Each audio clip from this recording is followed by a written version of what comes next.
నెయ్యిలో కల్తీ లేదని చెప్పేసి మాజీ ముఖ్యమంత్రి గారు చెప్తున్నారు, కల్తీయే లేదని. టీడీడీ మాజీ చైర్మన్ సుబ్బారెడ్డి గారు ఏమంటున్నారంటే కల్తీ జరిగింది అంటున్నారు. ఎన్డీడీబీ రిపోర్ట్ చూస్తే దాంట్లో మనం చాలా బాధపడేటట్టు యానిమల్ ఫ్యాట్ కలిసి ఉంటుందని చెప్పేసి ఎన్డీడీబీ రిపోర్ట్ చెప్తుంది. ఇలాగా ఏది ఏమైనప్పటికీ కూడా కల్తీ నెయ్యితో సుమారు 20 కోట్ల లడ్డూలు తయారు చేసిన దానికి ఎటువంటి సందేహం లేదు. అంటే పాలుతో కాకుండా తయారు చేయబడినటువంటి దాంతోనే లడ్డూలు తయారు చేశారు. ఇది ప్రజలందరూ కూడా గమనించాలి. ఇది కేవలం ఆర్థిక ఉపేక్ష. నాకు తెలిసి కేజీ నెయ్యి 330 రూపాయలకు 370 రూపాయలకు కోట్ చేసినట్టున్నారు. ఆ రేంజ్ లో ఉంది. అదే పామ్ ఆయిల్ అనుకోండి, పామ్ ఆయిల్ అంతే హోల్సేల్ దొరికితే 70 రూపాయలకు 100 రూపాయలకు వస్తుంది. అంతకన్నా ఎక్కువ చేయదు కదా.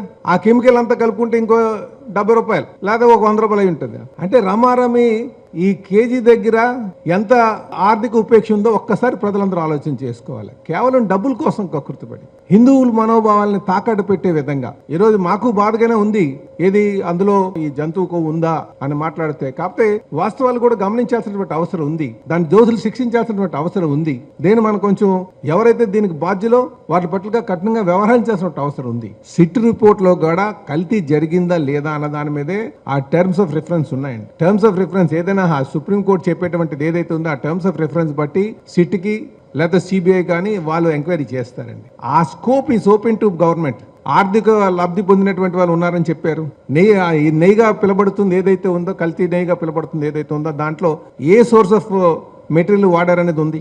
అవన్నీ క్లియర్ గా పెట్టారు. ఈ రోజు ప్రభుత్వం నిర్ణయం తీసుకోవాలి దానిపైన. దాని బాధ్యతలు ఎవరు, బాధ్యులు ఎవరు, ఎవరికి అల్టిమేట్ గా ఆర్థిక లబ్ధి పొందారు, వాళ్ళ మీద రేపు ప్రభుత్వం ఖచ్చితంగా నిర్ణయాలు తీసుకుంటుంది.